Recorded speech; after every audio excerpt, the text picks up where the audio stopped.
is going on, guys? JD from New York here, and this is WWE Off The Script, number 49, part number 1, to start your weekend off the right way, man. And what a big weekend it is going to be.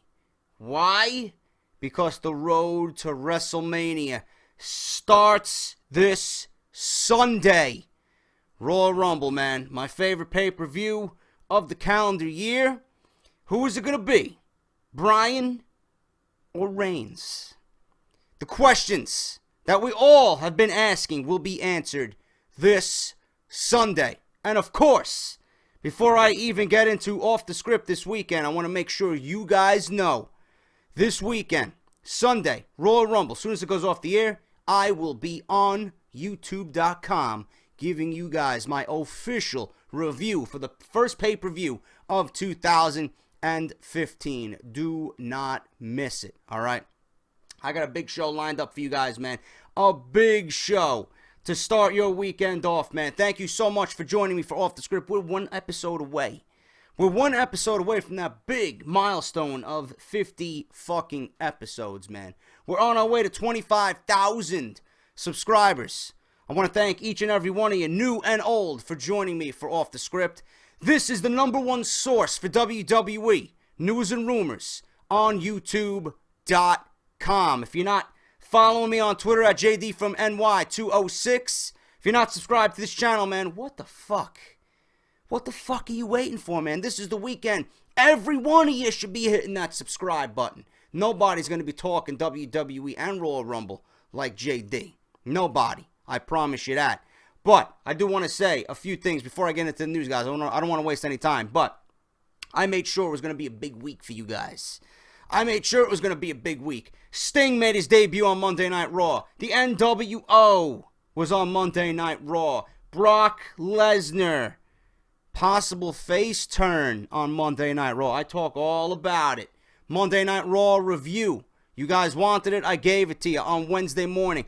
Wednesday evening, we ended with Behind the Mic, getting you guys ready for the Royal Rumble.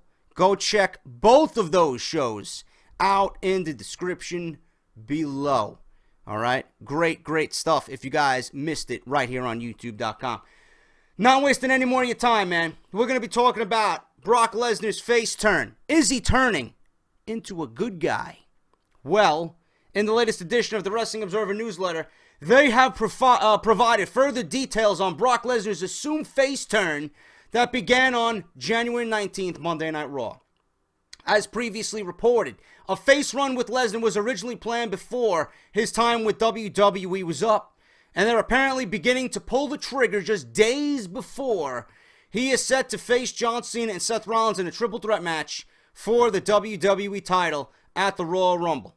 Lesnar looked like a complete badass babyface character of old during the January 19th edition of Monday Night Raw, so much that he appeared at the end of the program to destroy the company's top 3 heels, Roman Reigns, Big Show, and Kane.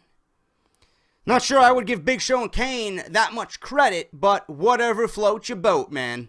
Rollins is a beast, Kane and Big Show, not so much. So, I don't know where the report, I don't know if they're fucking trolling me or not. I don't know, man. Kane and Big Show, top heels in the company. Really? I doubt it. But moving on. The Raw crowd in Dallas popped for Lesnar big time and gave the WWE Universe the impression that Lesnar, who was originally booked as the biggest heel of all time, following his conquering of The Undertaker's undefeated WrestleMania streak on April 6th, 2014 at WrestleMania 30, is now a guy that should be cheered. Really. Quite the dilemma WWE seems to be in, man. It makes no sense to me. If you got Brock Lesnar going into WrestleMania as a face, who do you have him go up against? WWE seems to have backed themselves into a corner once again. Dave Meltzer of the Wrestling Observer newsletter writes the following about Lesnar, his face turn, and the possibility of Lesnar going back to UFC following his last scheduled WWE appearance on March 30th. Brock Lesnar's babyface turn and a second WWE appearance of Sting were the highlights of the late build for the Royal Rumble on 125 at the Wells Fargo Center in Philadelphia. It was always expected that Lesnar would have a babyface run on his way out, but it probably would have been better for it to have some length. One has to remember that a year ago, the economics of the company were a lot different. The feeling was that there would be more profitability than ever by this time between the network and the new television deal with NBC Universal. So the idea that money would be a concern or that Lesnar's contract in the long run wouldn't pay for itself wasn't even a consideration then, because they'd be swimming in the money from all the changes. Now, all bets are off on both sides. His contract may not make economic sense going forward. With MMA in a bidding war for marketable talent and UFC having its worst pay-per-view year in recent memory, Lesnar's value outside the WWE has dramatically increased, while his value with the WWE has decreased. The totally botched handling of his title run did him no favors. Still, whether at 38, whether he wants to really fight, and given his poor health issues in the past, this is now the question. An obvious storyline, except that it's already been done before with Lesnar in 2002 and with CM Punk, would be for Paul Heyman to screw Lesnar and wind up with Seth Rollins as the WWE Champion, which leads to Rollins going against either Daniel Bryan, I hope, if that's the case, or Roman Reigns, please, get the NyQuil, who seems to be the odds-on favorite to take the Royal Rumble. Given that this is the second biggest event of the year, a Sting cameo should be a part of the presentation, because by this time next week, the Sting Triple H match at Mania should be strongly built and either have the angles in place or the announcement itself be imminent. A Lesnar turn combined with Randy Orton's original plan of coming back with a run against Rollins and the return of Bryan leaves the company very much babyface heavy right now. Somebody needs to turn, particularly with Bray Wyatt being almost a cult babyface, being booked as a heel, and after Rollins, the top heels seem to be Big Show and Kane, although Rusev should be in a top heel position by WrestleMania. Meltzer touches on the teases that have taken place on WWE programming between Heyman and Rollins, where most of the likely scenarios is for Lesnar to turn full-on babyface, and Paul Heyman would then turn on him and side with Rollins as the next Paul Heyman guy. The world will know more on the future booking of Lesnar come January 25th, when he faces Rollins and Cena in a triple threat match for his undisputed WWE Heavyweight Championship of the world. Now, I honestly think Brock Lesnar's going back to UFC, man. I really think so. And I touched upon this on Off the Script. If WWE wants to have the one thing that makes sense here, and if they really want to go with the Brock Lesnar babyface push, Paul Heyman turning on Lesnar, even though it's been done, is probably the likely scenario. Paul Heyman would then have something to do with Seth Rollins. You don't want to have Paul Heyman not be on TV. He's too valuable of an asset. And it's been teased. It makes sense. I would much rather Brock Lesnar go out, okay? He would go out and give Roman Reigns that big rub that he needs. If you want to have Reigns versus Lesnar in a non-title situation at WrestleMania, I'm all for it. I don't care if Reigns wants to beat Lesnar because Lesnar would be on his way out. That would be done and over with. Then we would get Seth Rollins and Daniel Bryan hopefully winning the Royal Rumble. That would be your main event for WrestleMania. 5-star match. Bryan overcomes the Authority. They have a feud leading into the summer. We're all happy WWE fans, man. That would be a fantastic feud. John Cena could feud with Rusev, being rumored. Bray Wyatt versus The Undertaker. Sting versus Triple H. There you got it, man. WrestleMania. WWE wants to book WrestleMania. It's right in front of them, man. They don't need to make anything confusing. They don't need to make anything too over the top. Simplicity is best here. And I think that's the one scenario out of everything that's being talked about that is probably going to happen at the Royal Rumble. It makes the most sense. And I talked about that on Off the Script. Link down below if you guys want to hear that story about why I think it should be Rollins and Bryan at WrestleMania. But that is the report from Dave Meltzer of the Wrestling Observer, okay? Brock Lesnar is a face. Listen, if they wanted to do it, they should have pulled the trigger. They should have never gave The Undertaker a loss at WrestleMania, if that's what they wanted to do. The reason why The Undertaker lost at WrestleMania in the way that he did to Brock Lesnar was all for the network, okay? Now WWE seems to have gone back on their plans. Lesnar's title run looks to be pretty much insignificant right now. They don't know what to do. They want to make WrestleMania make the most sense and be big. And now they're contemplating a Lesnar face turn. I talked about this on my Monday Night Raw review. I didn't think Lesnar was a face or a heel, man. He's still a heel, but he's a badass. People are going to cheer a cool badass, man. He's going to show up when he wants against whoever he wants, beat the shit out of whoever he wants. People are going to cheer for that. And the reason why they cheered for him so much is because Seth Rollins has been playing his role as a villain beautifully. People will pay to see Seth Rollins get his ass kicked. Brock Lesnar was the badass, guy there, fucking willing to just take everybody out. People were hot for the segment, and you had a great moment. That's all it was, man. But according to Dave Meltzer, WWE may actually pull the trigger on Brock Lesnar's face turn. Let me know what you guys think about that. Would you be okay with Brock Lesnar going into WrestleMania as a face and not the WWE champion?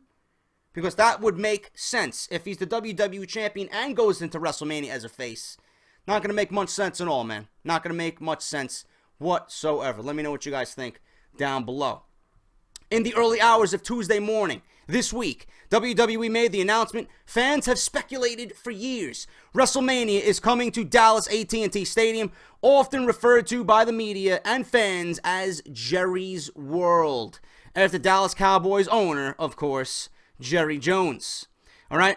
AT&T is a modern marvel of the 21st century and has been a location WWE has desired to hit for some time. It was reported last year, unofficially, WWE had locked down the venue for the big event in 2016, but now it is confirmed. WrestleMania 32 will take place in AT&T Stadium in Dallas, Texas. The stadium, which fits around 80,000 fans for football, can be expanded to fit more than 100,000 people if need be. The 2010 NBA All-Star Game was held at the building and eclipsed 108,000 spectators for the exhibition game. It is likely a new WrestleMania attendance record, and that will be set at this venue next year. One of the most common rumors surrounding WrestleMania 32 is the presence of Stone Cold Steve Austin. The WWE Hall of Famer has been rumored for a WWE comeback for some time and even teased a potential match at the event. It is unknown, however, if the Texas native would actually lace up the boots one last time. It is also speculated that The Undertaker, another man with Texas roots, may have some sort of involvement with WrestleMania 32, be it as a WWE Hall of Fame induction or even a match with Sting. WrestleMania 31 this year will be held in California at Levi Stadium on March 29th. WWE needs to do whatever they have to do. Open up the checkbook. Give Austin whatever he wants, monetary-wise. You want to make this event the biggest event of all time. You got to go with it. Austin. We want Austin versus Punk. Not going to happen. Who the fuck knows, man? It may happen. It may happen. I don't know, man. You really can't tell. But if Punk, more than likely not coming back. If Punk don't come back, obviously we all know it's going to be John Cena versus Stone Cold Steve Austin. Book it. Book it. Stone Cold Steve Austin at WrestleMania, 108,000 plus at AT&T Stadium in his home state. It is going to be incredibly difficult to turn that down. I don't think Austin would turn that down, man. I really don't. On top of that, you bring The Undertaker in and you have him go against Sting in a retirement match and both men retire. A man can dream. I've also talked about HBK coming out of retirement and retiring fully against Triple H, who also retires, man. That would be my dream setup for WrestleMania 32, but that's just me living a pipe dream and being a creative genius, but I know that will probably never happen. Sting, Undertaker, and Austin Cena, more than likely that could happen at WrestleMania. And if WWE wants to make this the biggest WrestleMania ever, not only attendance record-wise, but memorable-wise, Austin and The Undertaker have to be there. Both of them have to be in the ring, competitive, fighting. And Austin, I don't think, would be that stupid to turn that down, man. One more match, you can't get better than that right there. I think Austin will be at WrestleMania. I think Undertaker Sting will happen at WrestleMania next year. Book it. It's going to be the biggest event WWE ever has in its history. I look forward to that, man. And they need something to build off of. Why not start right now, man? You booked it. You got the venue ready. Get Austin, get Undertaker on board. Get your plans in motion as soon as this year's WrestleMania comes to a close. Finally, guys, to end this week's Off the Script Part 1, I don't have much news being that it's Royal Rumble, man, and we're all anticipating the Royal Rumble. But I got a lot of news regarding the Royal Rumble this weekend, so stay tuned right here for Off the Script. Gonna end it with the Dudley Boyz coming back to be surprise entrants in this Sunday's 30-man Royal Rumble match. According to PWInsider.com, if it happens, it would be their first appearance for World Wrestling Entertainment in 9.5 years. After their TNA contracts expired last year, Bully Ray and Devon, who wrestled as the Dudley Boyz in a highly successful WWE run from 1999 to 2005, reportedly held talks with WWE officials about returning to the company in some capacity. It's unknown whether anything official came from these discussions, but it's clear WWE were interested in bringing the veterans back into the fold, possibly as NXT trainers, as rumored a few months ago, as well as a possible last run with the company, like the modern-day New Age Outlaws. WWE could use the Dudleys for anything as varied Hall of Fame induction, guys to go into the Hall of Fame, or future video game projects. Although not confirmed for an appearance this Sunday, the fact that the pay-per-view is taking place in Philadelphia could lead to further credence to the rumors that the 10-time former tag team champions, 9 WWE, 1 World, and 1 WCW, and the innovators of the table match could make an appearance in this year's Royal Rumble. That would be fucking unbelievable, man. Listen, if you're going to bring the Dudley Boyz back to the WWE, it only makes sense business-wise. They could still go. They could revitalize the tag team division like you want and like it should be. And, hear me out here. You want the Ascension to go against top-notch tag teams? You want to throw top-notch tag teams at the Ascension? Why not book it at WrestleMania? The Ascension versus the Dudley Boyz, man. I think both teams, all 4 men, would work very well together. You would give the Ascension, one of the greatest modern tag teams of all time, to go up against at WrestleMania, get a win under their belt, and that would solidify them as a top tag team in WWE. I like that idea, man. I like the idea of the Dudleys being in Philadelphia for the Royal Rumble. Imagine during the match they get the fucking tables and a Dudley death drop, 3D, right through the fucking table in the middle of the ring during the Royal Rumble match, man. That crowd would go fucking bananas. I look forward to seeing these guys hopefully come back. Hopefully the rumors are true. I think they do deserve one more run in WWE. The tag team division would turn upside down, man. It would go from here all the way to here simply because the Dudley Boyz are back and you can build around them. The Usos, Goldust and Stardust, who I have news on tomorrow on Off the Script. You got the Ascension. I got news on Kalisto and Sin Cara making their Monday Night Raw debut as the Lucha Dragons, man. WWE's got a stacked tag team division if they want it. If they want it. I don't know. But Dudley's in WWE again, starting with the Royal Rumble and then back with the company in the tag team division. That could be something that we could all enjoy, man. And I think they certainly deserve one more run. I would like to see tag team wrestling back in WWE, brought up to prominence, something to get excited about, man. We want to see quality tag team wrestling. We do.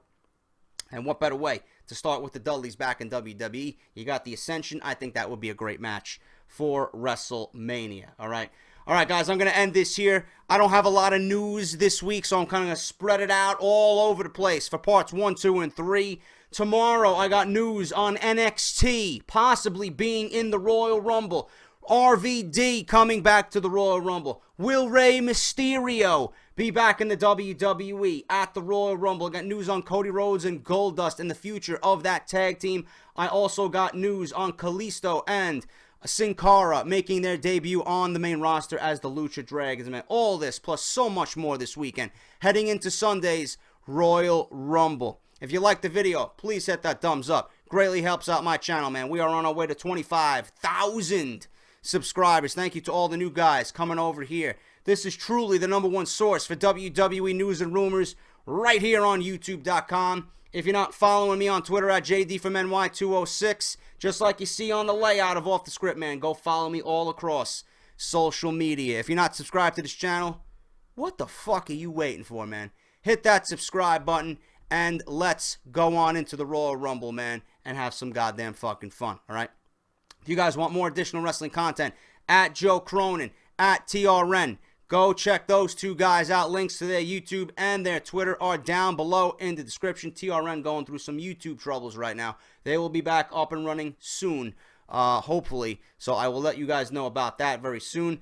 Justin LaBar, my boy Justin LaBar and Shot Reality. Go check him out along with Brian Gulish and Josh Eisenberg to get you ready on their side of the fence for the Royal Rumble. They're getting ready for the Royal Rumble as well, so go check those guys out. Shot Reality at WrestleZone.com. They also got a YouTube page for exclusive content. And WrestleRumble.com. Enter the contest this weekend, right before the Royal Rumble goes live on the WWE Network. Put your knowledge to the test. Guess all 30 men in the Royal Rumble and the eventual winner of the Royal Rumble to win one huge grand prize, which is a customized WWE Royal Rumble Pick'em Championship belt, man. It is going to be fucking great. Go enter at WrestleRumble.com. I'm going to be in it. I want you guys to be in it to have some fun. Let's put our knowledge to the test and guess the winners of the Royal Rumble, man. Link is down below. Go and sign up. I already did. I expect you guys to do the same. All right, this is JD. I'll be back on Saturday morning with more WWE news and rumors right here on Off The Script, guys. Until then, take care, and I'll talk to you all very soon.